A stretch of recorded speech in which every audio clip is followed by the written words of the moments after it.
Well, hello everyone. Welcome back to the Slow Flowers Show. I'm Deborah Prinzing, and I'm so excited today to welcome my guest, Blair Lynn of Sweet Blossoms. Hello, Blair. Hi. Oh my gosh, you're in nature. Look at you. We're in the woods.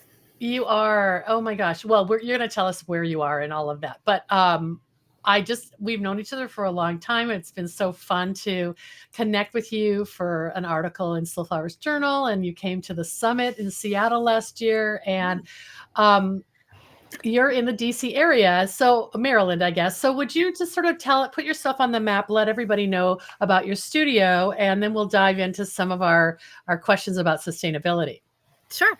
So I'm in Iamsville, Maryland, which is just a little bit south of Frederick, Maryland, and about 45 minutes north of the DC area. So we can service the DC area, we can service Northern Virginia, we can do Baltimore, we can do the Eastern Shore. So we can kind of get everywhere from here. When I met you, you were, I thought in my mind, I have you in the bucket or in the category of wedding and event Yeah. studio-based florist. Are you still defining yourself that way? And talk about your portfolio. Yeah, so it's definitely studio based. It's my studio now is right there. We have a 4-car garage on this property that we retrofitted during COVID. Actually, we moved here in 2020, and Wow. right, so crazy time to be moving and trying to move a business, and the property had a 4-car garage, so we just outfitted it with a cooler and ended up with pretty much no weddings to do. And so we had lots of time Well, to you be were ready for those weddings when they to came doing back, this right? construction. Yeah. But that's so we've always been studio based. And then, of course, during COVID, everyone kind of did a lot of pivoting. And so I did add a retail component. It's certainly saying something's not my passion is probably not the best way to say it. I don't mind doing retail, but Yeah. I prefer events, corporate weddings, baby showers, that kind of thing. So Well, it's like one of those diversification by yeah. necessity. You have the skill set. And as long as you, especially during COVID, you obviously needed to have local everyday flower kind of Yeah. deliveries, right? Yeah. Um, I love that you have a 4-car garage. Are you using 1 bay or 2 bays? How much have you taken Oh, over? I took up the whole thing. We Oh, wow. Oh, I took that's the whole thing. great. So 1 bay is storage, 2 bays is what we do production in, and the 4th bay is kind of like it's the cooler and then my desk area. Yeah, yeah. Oh, It's that's a like a luxury. women's purse. However big the purse is what you put is how you fill it. So that's how the studio happened. However Yeah. big you make the studio is how much space you need. Well, we had a lot of conversations about sourcing, and I know you're very passionate about sourcing, and you've got some flowers behind you that you're going to separately record a design demo with. Where here we are, kind of into October. What is your season for working with local flowers, and what do you do off season? So the season for local flowers here in Maryland can start as early as March because we have all the bulb flowers. And then there's always local foliage. And then it goes all the way into the frost, which I'm told we need to be looking for frost already, but so far it's not showing its head at all. And the dahlias will bloom all the way until the frost. But even after that, there's evergreens, there's berries, and there is, depending on who is growing, there are hoop houses still. Yeah. And so you can always get at least a little something, a little touch of something local in the winter. And as much as I like to support all of the local farmers, I also buy from California. And so it's easy to get, those kinds of staple things, stock and snapdragons and, those kind of things. You can get amaryllis year round. Well, not year round, but you can get amaryllis Yeah. in the winter time. Yeah. To make things. And I do take a little bit of a break in the winter. There's Yeah. other stuff we need to be doing, website work, and it's proposal writing time, it's engagement season. So there's definitely a break during the What winter. right, and I just have a couple follow-up questions for that. One is about local sourcing. Roughly how many farms are you working directly with, or are you buying through, a wholesaler who's known for bringing in, from local farms? Is it a mix? Well, it is so interesting that you bring that up because, man, I would love to have a wholesaler that dealt with all of these farms here. I have not counted, but on any regular week here, I am usually dealing with 2 or 3 local farms, and I try to break up as much as I can through those few farms. It is really big work to be dealing with driving out to a farm, picking things up, or paying a bunch of delivery fees to have this much product coming in from Yeah. farms. Yeah. But in the DC metro area, I mean, I think the last time I counted, if you count even the small micro farms, I mean, it's more than 30. Wow. I mean, there's so many, and it is worthy of having a wholesale that would do that kind of work in this area. Note to wholesalers. And I mean, it's the struggle. And this is why people have created like all kinds of various formats of hubs and yeah, collectives and yeah, cooperatives because they're trying to fill the market when the conventional wholesalers simply are ignoring it. yeah, and it's very ignored by the Yeah. wholesalers around I here. also I also find that sometimes flower farmers, when they get into that situation with a conventional wholesaler, they feel like um, there's a lot of education, and so it's sometimes just easier to deal directly with a florist who is hungry for your product. Some of them are delivering to you, and you're going to pick up product. Is that what you're saying? It's kind of a hard work on both sides, or Definitely. I mean, it's hard for the farmers to have to. I mean, if you think about how much work they're already doing to grow, and harvest all of this product. And then on top of that, they've got to manage putting an availability list out to their buyers. And then they have to, then have all these back and forths about, we need to talk about what color peach we need and what color blush we need. We can be a little high maintenance in terms of the color palettes that we yeah, need. yeah, And, that can be hard. And then they have to spend at least one whole day delivering all of these, flowers to everyone. And some of us really need a big count of flowers. yeah, And then the alternative to that is if we don't meet whatever delivery minimum there is, then we have to come and to the farms and buy yeah, or and pick up the flowers. yeah. And it's very common that no one farm can supply all of the local flowers that I need. So it's very regular that multiple farms I'm splitting my order over multiple farms, Mm. then worrying about did I meet the delivery minimum of all of these farms, which I probably didn't. So now Oh, I'm, spending my day while the farmers are spending their days delivering. I'm spending my day also going out to farms. So, it can be just a lot of logistics to try to figure out how to get all of this done. And there are, little co-ops that kind of band together, and that does make things easier, but there's still everybody has to work together to get everyone what they need. yeah. There's no possible way that, one florist can stay loyal to only one farm and only buy from one place. It's not possible. Well, that answers a question that when you first brought up, usually buying from 2 to 3 farms. In my mind, I was like, "Oh, isn't she sweet? She's trying to show the love and spread her money around." But really, which is probably part of it, but That's really part of it for sure. it's depending on the size of the wedding, you're buying hundreds and hundreds of stems, Yes. and you have to, like, put the patchwork quilt together to get to Yes. fill that order. Yes. And why do you do that, Blair? I mean, that is above and beyond. And no, it's part of your brand. Do your clients have any idea the links to which you're going to make sure they have a domestic, local, seasonal wedding? Surely they don't know the entire the entire drama of this. But I do think so we're coming up on year 15 for Sweet Blossoms. That sounds wild. Wow. Wow, that's amazing. Congratulations. I think you've been here for most of those 15 years. The Yeah, I gray think we met hairs. met in year 5 maybe. Yeah. Yeah, it's been a long road. But I do think at this point they know some of it. Yeah. But that, as you mentioned, the education piece with wholesalers, I mean, there's a huge education piece with customers as well. And so I think a lot of it is just my branding, my messaging, and always trying to let my customers know what I'm about so that I'm then attracting customers for whom that work is important. Do they know that I spend a lot of my Wednesdays driving to farms or, doing all of this sourcing? No, they probably don't know the extent of the work that is. But I do think a lot of my clients feel that it is important to have a lower carbon footprint Yeah. for the businesses that they're supporting.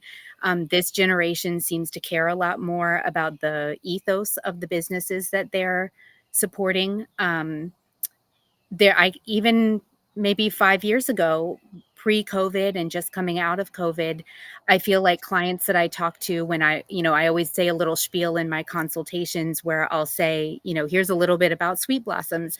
And some people would just say, "I have never thought about this." Yeah. Like, it has Yeah. never occurred to me that my flowers are flying to me across oceans. They're being sprayed with pesticides at customs or to get through customs. And even now, even 5 years later, when I'm still saying this spiel, they are thinking about it more. So there is a changing tide.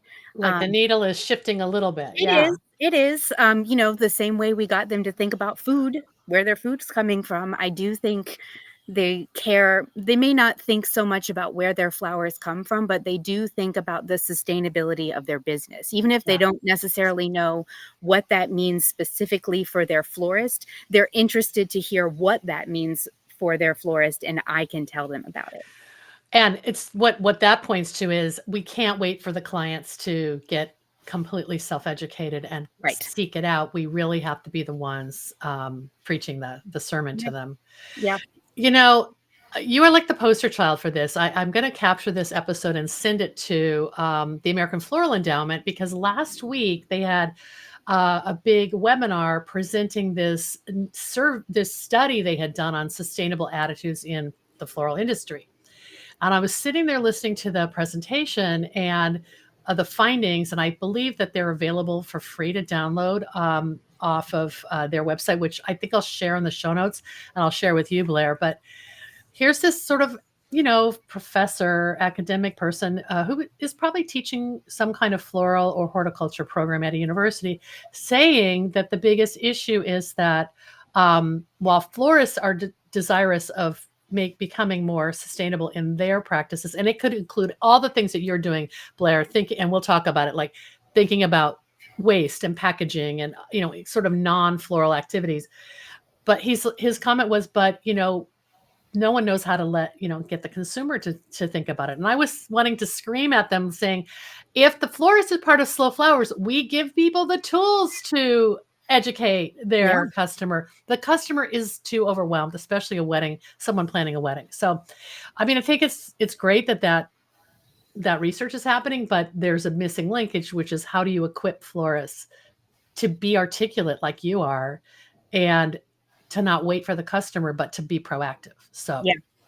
I agree. It only takes a couple of minutes in your consultation, I think, but for me, I find that it helps tell them a little bit about my company and it gives them, I mean, I don't like to say this, but I hope they go with me, but if they don't, they have learned a little bit about what a sustainable florist is, and if they're not going to go with my company for whatever reason, at least they have some words and some tools to know about what is important. yeah. Yeah. Sustainable You've florist. planted a seed.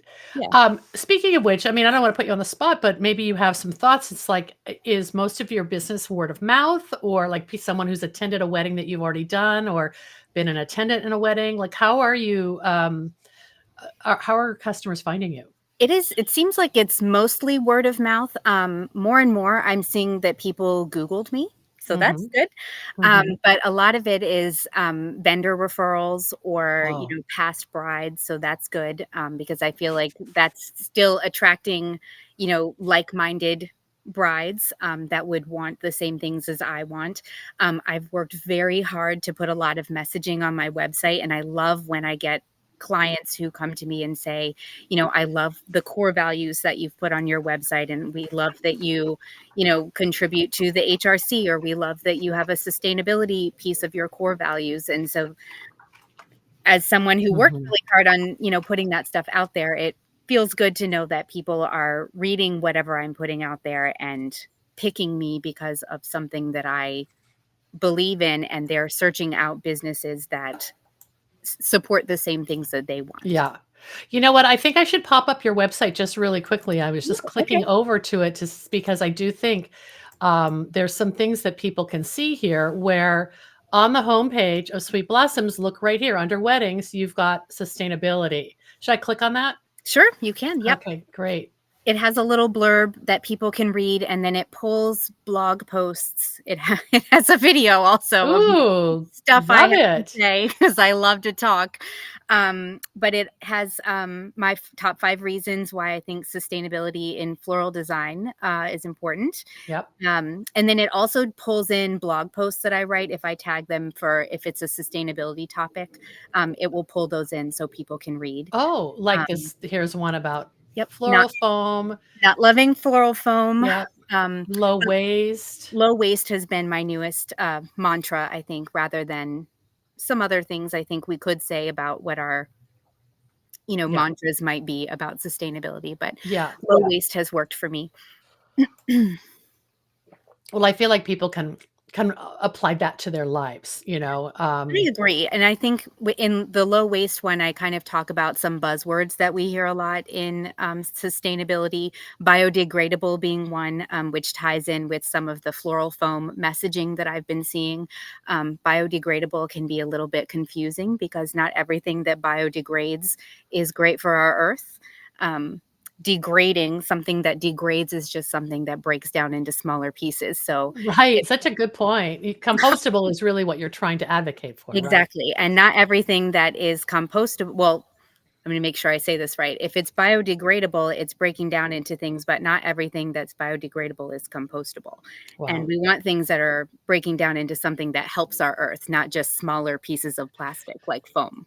This is super amazing. It's like multi-layer, deep click, click, click. People can go deeper and deeper into not only your like main wedding page, but then they can read the blog post that you've done, which takes a lot of time. I mean, you've had to take time. Maybe that's what you're doing in the winter, right, Blair? It is. I'm doing a To lot of writing, but there's several audiences here. I'm trying to talk to florists, but also trying to talk to my clients also. I want them to be educated. I'm not the only florist they'll ever deal with. I'm sure they'll buy retail flowers. I want them to know what that green stuff is in the bottom of their vases if they go to a retail shop. And I think sometimes florists can get into this rut where, maybe you've always done something a certain way for a really long time and it may be hard to kind of change your practices. But my thought about starting to talk to my clients about this as well is if they care about it, that may help florists start to change their minds about using some more yeah, sustainable practices because their clients are asking about it. It's yeah. important to our clients.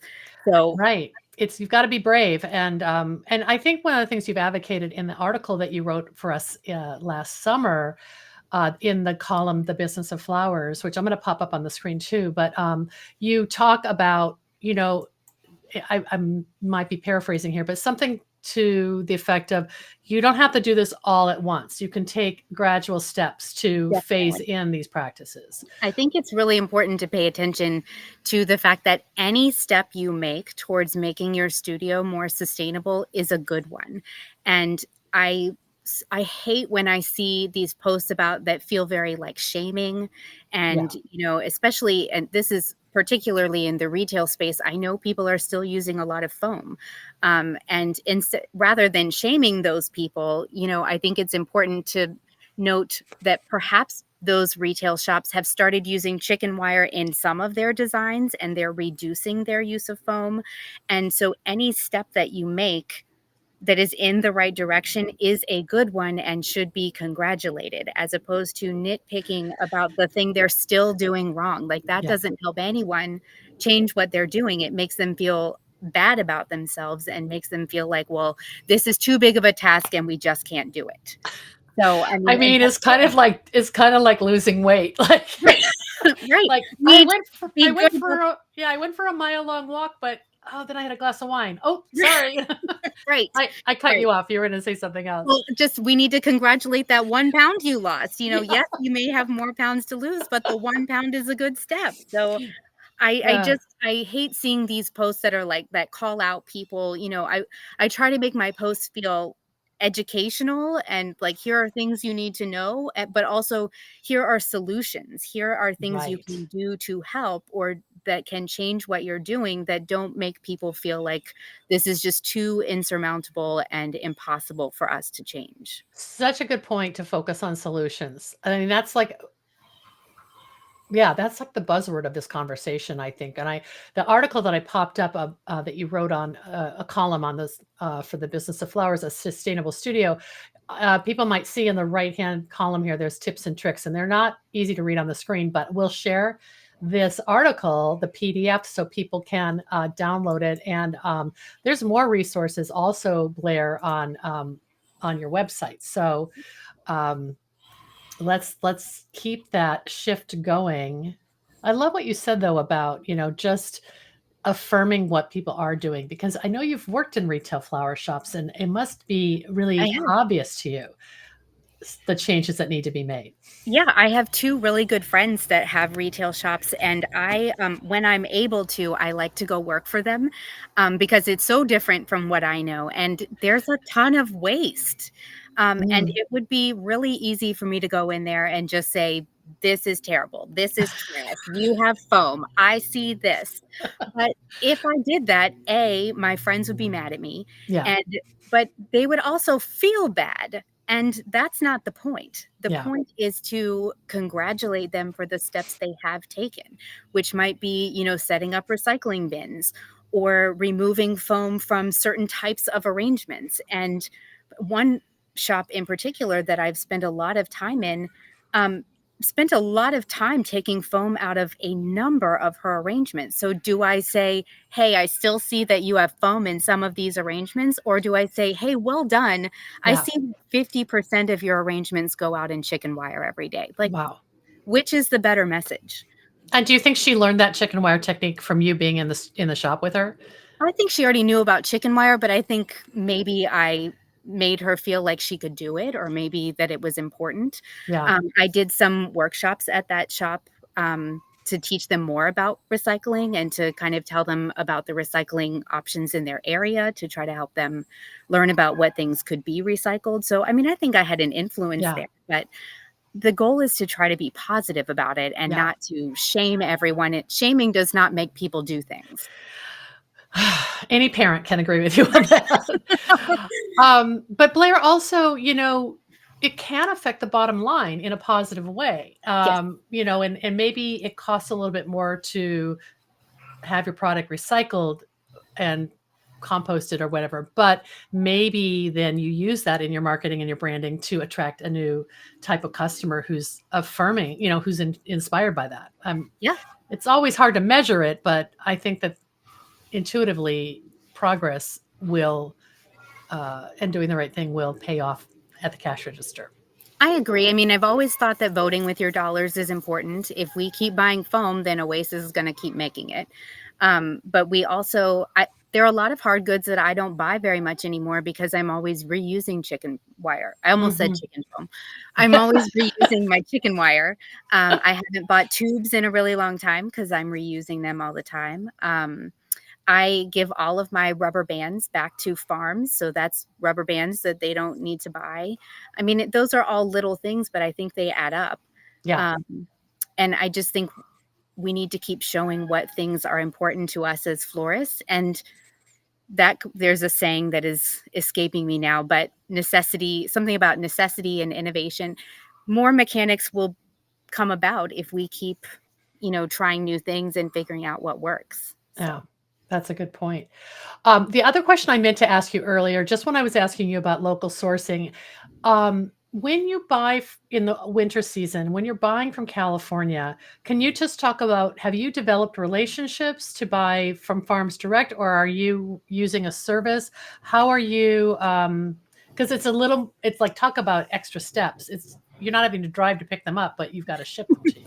Yes, so it is a little bit more expensive to buy from California because it has to be shipped. And so I work with Florabundance as a wholesaler. My rep at Florabundance is Jenna, so she's really good at taking my color palettes and making suggestions about appropriate flowers that are only domestic.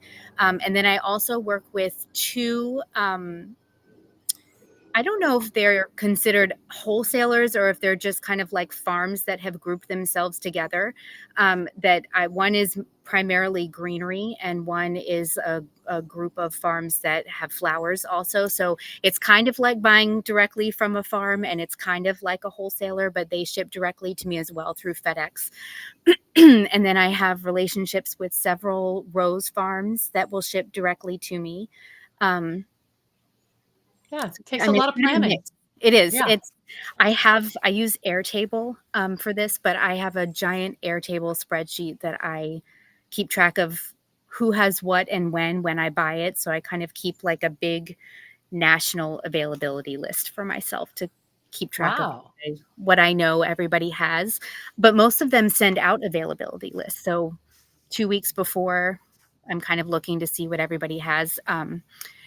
It's it's tricky, but this again comes in the consultation part, but I'm rarely selling a specific flower to anybody. I am Right. always selling a color palette, and I take notes about what flowers they think they like, and having done this for a while, I know what flowers are blooming, so I can make suggestions about the flowers that I think I'll be using. But 2 weeks before, well, 2 weeks to 4 weeks before I'm starting to make my orders, I'm basing it off of what's growing, not what specific flowers somebody has, or like the name of a flower. I'm not Right. worrying about. So, And it sounds like you're kind of doing that with the local sourcing as yep. well. Yep. But Love it. I know what they have too, because they have availability lists, and Yeah.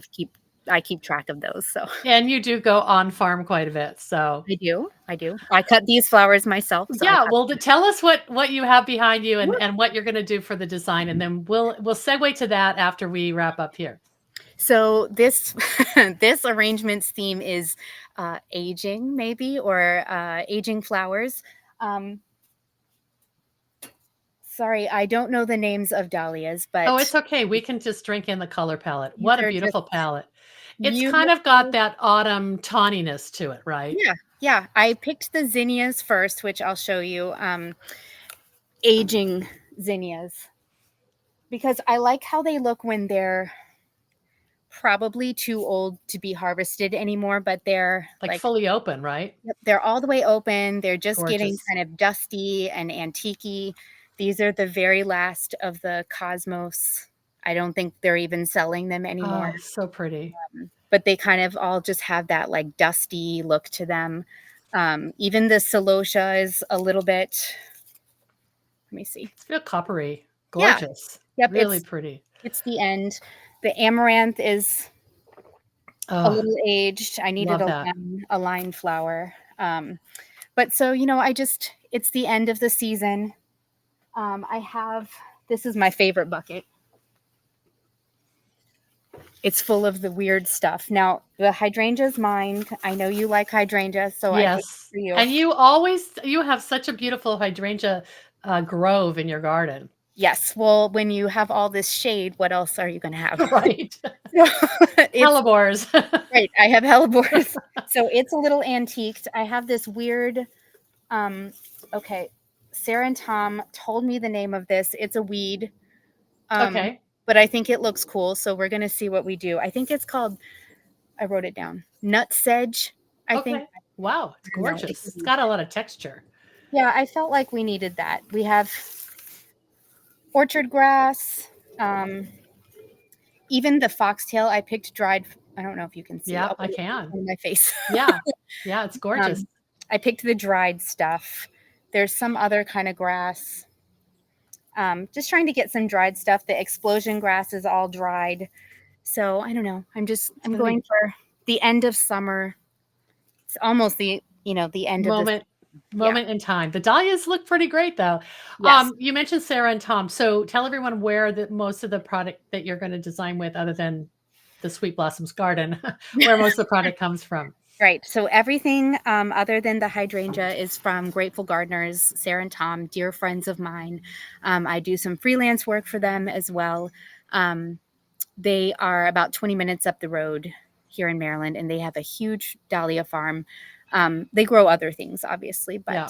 but Yeah.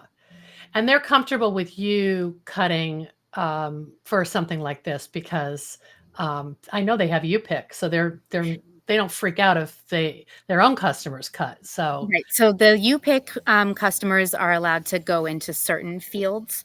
I think I may have some friend privileges so that I I can cut. love it. Oh, Yeah. I'm so excited that we're going to see what you design, and we'll add that video as a bonus to this interview. This has been so great.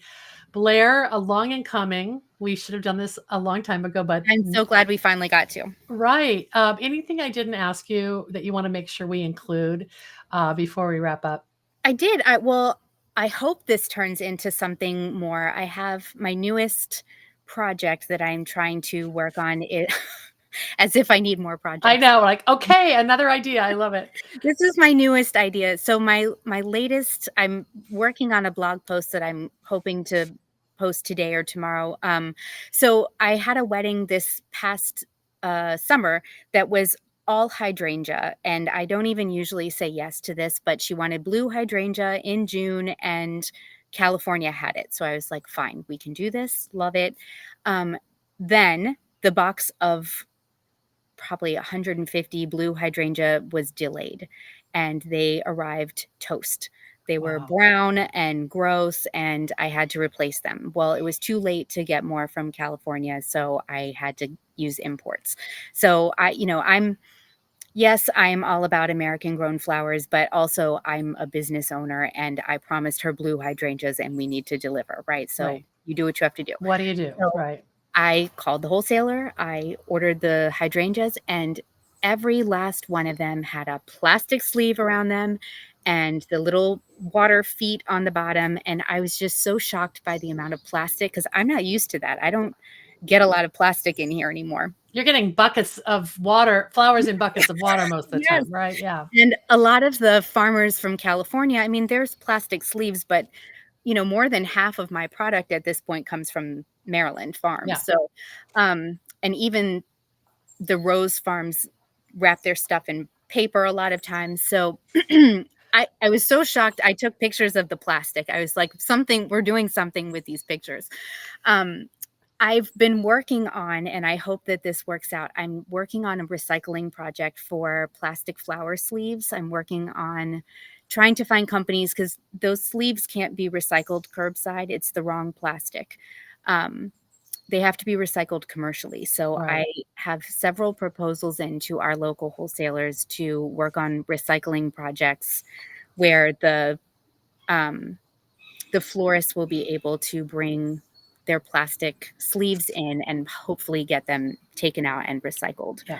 That's Which I great. think would be huge because if we could do that here, then that can be translated into other cities and other And wholesalers. you're just putting in the time and the research. It's not going to benefit you financially other than saving you the psychic pressure of knowing that's going in the landfill.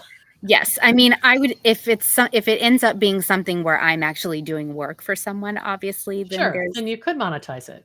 monetizing to be done, but, the I just can't stand all this plastic, Yeah. and there's so much of it out there in the floral world, why not try to figure out what we can do with all of it?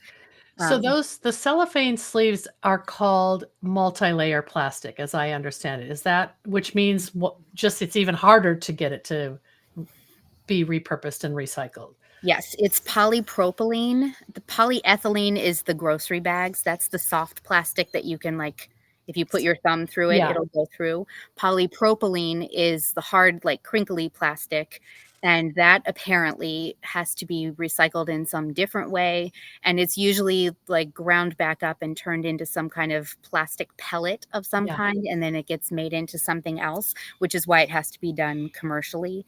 Yep. And so you have to find a company that will recycle it, which I am working on. All right, keep us posted. That's So exciting. we'll see. All right. Well, Blair, thanks so much. And we are going to, as I said, share the link to the article that Blair wrote last year because I was saying to her, We get inundated with content, and I will forgive you if you didn't read that issue of Slow Flowers Journal, but I'm going to give it to you now so you can read Blair's article and follow her at all her social places and subscribe to your newsletter, right? Right. Okay, great. Thanks so much, Blair. Have fun making the flowers. I can't wait to see how they turn out. Thank you.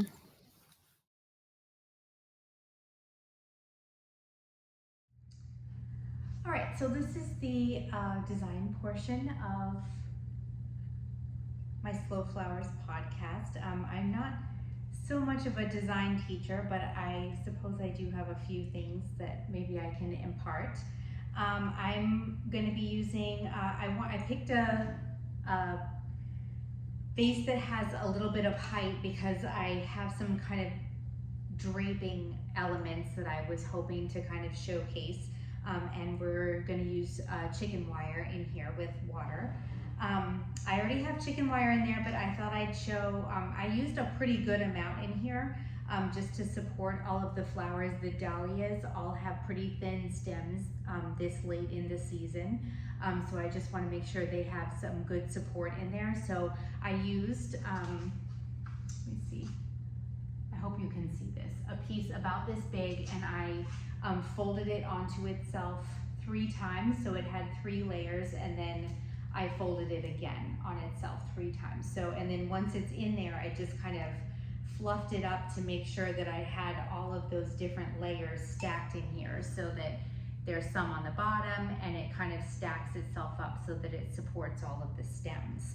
And my favorite wire cutter, I get it from my local wholesaler, but it's just this little red-handled guy, and I like it because it springs back, so I don't have to, you know, I'm not constantly having to like open it back up so that I can cut the wire again. Okay, so I thought I'd probably start with like the really bulky stuff. Deborah, I know you like the antique hydrangea, so I thought that would be the base, and we'll see where it goes.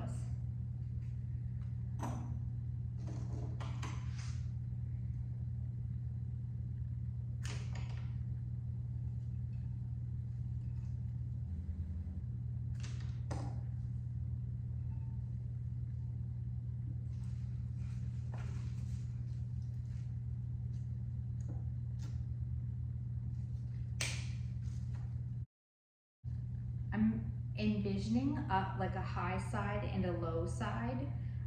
So I'm seeing that these stems have like a little bit of a curve. So I'm just trying to work with what is here and try to envision the flowers kind of helping with that shape a little.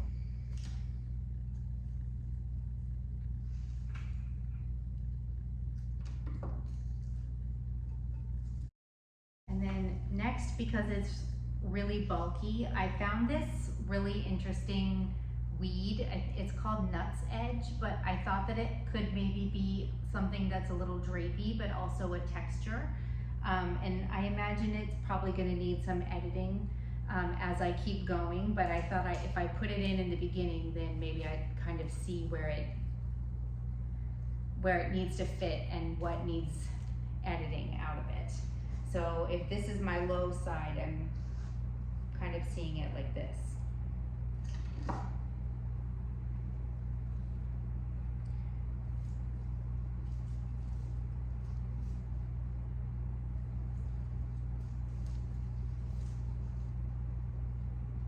Okay, I stopped to add a Lazy Susan, so I'm gonna like spin it for me and add my pieces and then spin it back around to show you. So I make sure that you see what I'm seeing. I just think this is so pretty, and what a cool color. It's kind of like mustardy green, and it's also good for kind of filling up that base of the centerpiece.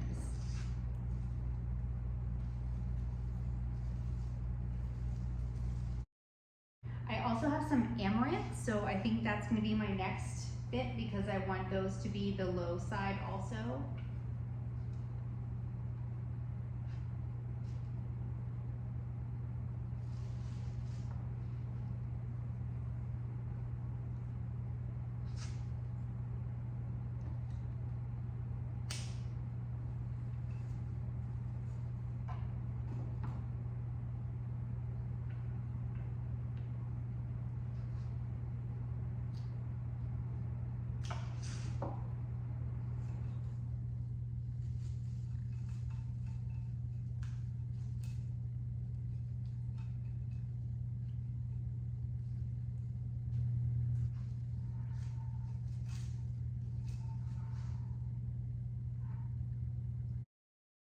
but this is what I did so far. So we've got these hanging pieces, and I'm gonna save this in case we need it. I think I'm gonna dahlias next. We have tons, and I picked the colors based on the aging of the zinnias that I chose. Some of them are a little aged themselves, but I just really like the colors of them.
So I have a really drapey one here. So I'm just gonna try to see if I can get that to drape on my low side here. And one of the middle ones is pretty spent, so I'm gonna cut that one out.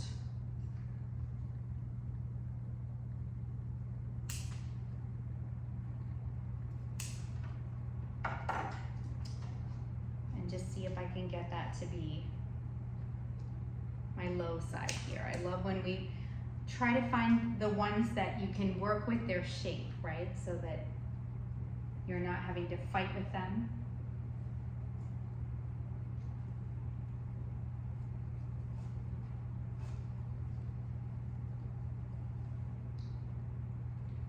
So that's what we look like so far.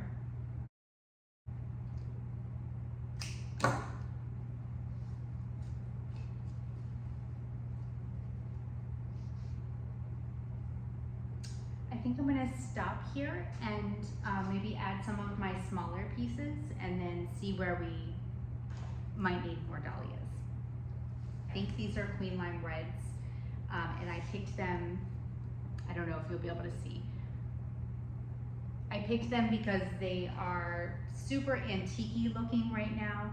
They're probably past where we'd want to use them in, you know, an event. They're very antiqued, bordering on brown.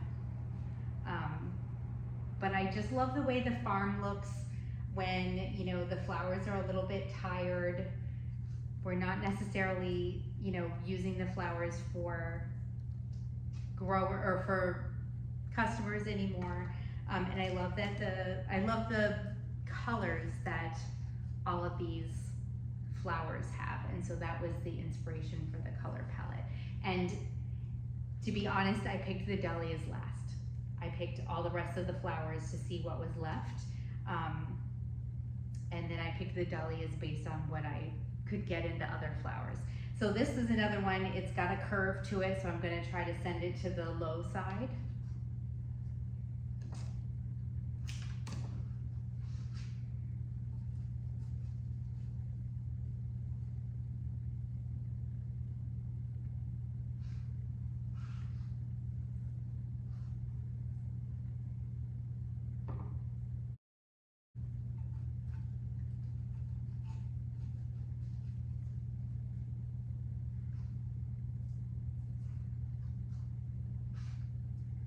And I'm laughing at myself a little bit because you might see me struggling to get these stems in, and I just told you that I wanted all this chicken wire to like give my stems all this support, and I might have too much chicken wire. I'm kind of having to stab in there to make sure that I get the stems in. So that's what you get when you're trying to make sure your mechanics are sound. Sometimes they're a little too sound, and that is definitely something that happens to me a lot. I tend to overdo my mechanics, trying to make sure that they are really secure. Here's another nice curvy one, so I'm going to try to make use of that curve and not fight it. I like the curves.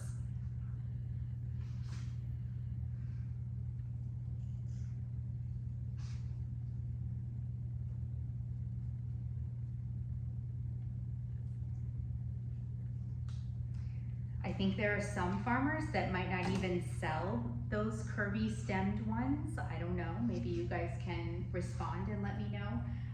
But I don't mind them. I think they're pretty, and I'm happy to work with the curves.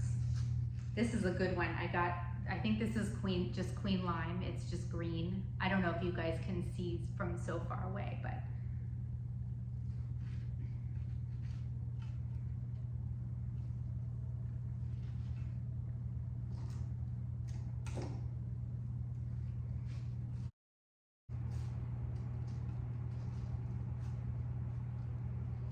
okay, so that's it with the zinnias. I think I'm gonna do the cosmos next. So we have a few that are kind of pink.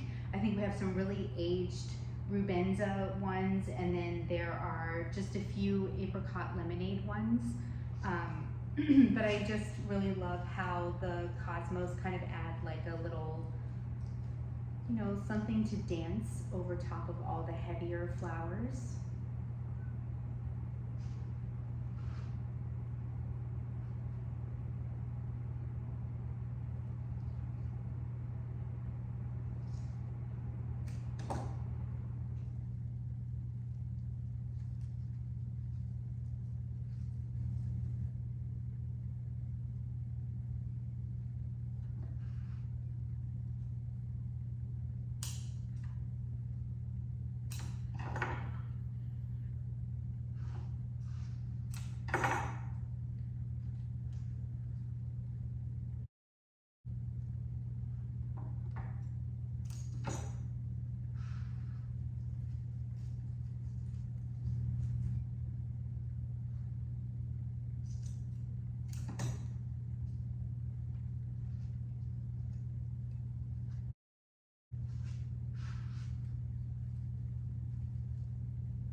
All right, that's with the cosmos.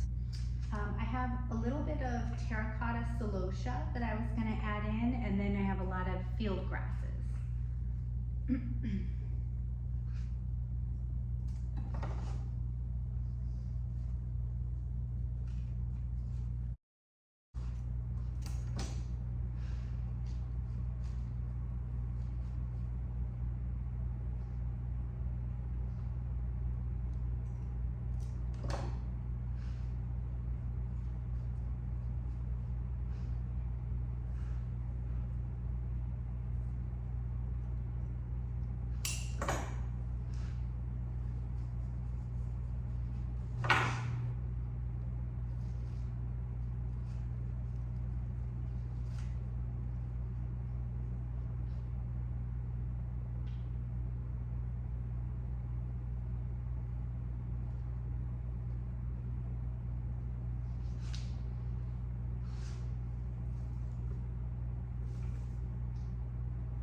I cut explosion grass, but I think it might be a little too bulky. So I think I'm just gonna use the orchard grass and the foxtail, a little bit more delicate.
I really love this purple orchard grass. I feel like it just adds this perfect little delicate look to it.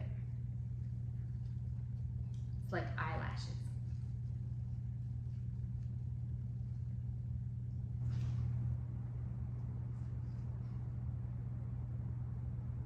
I'm trying to bend this without breaking it to give me a low side for this, and I did it. So now I have a curve.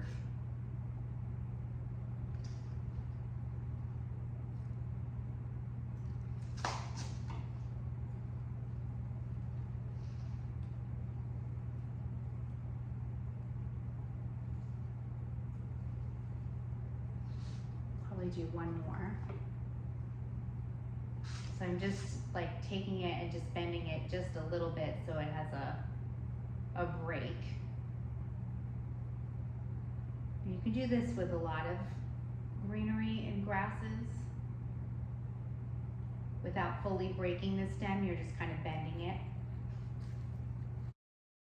The same way we don't want to fight with nature, sometimes we can get nature to do what we ask. Sometimes.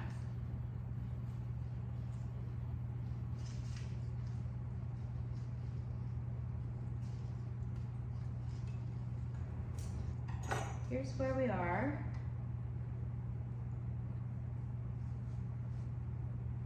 And I think I might just add a few more dahlias because more is more. When it comes to dahlias, I think, and I have more. So we should use them.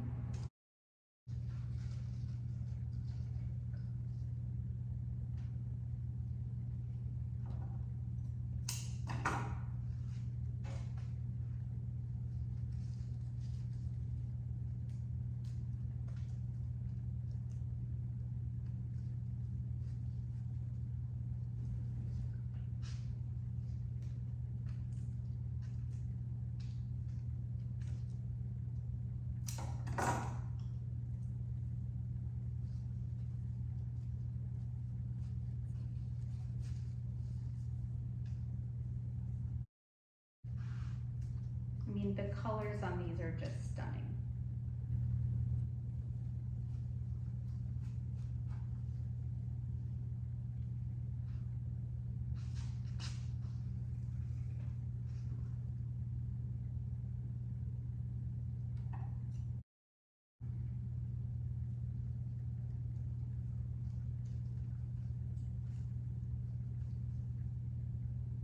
Okay. I think we're done. Let me move out of the way so you can see a little better.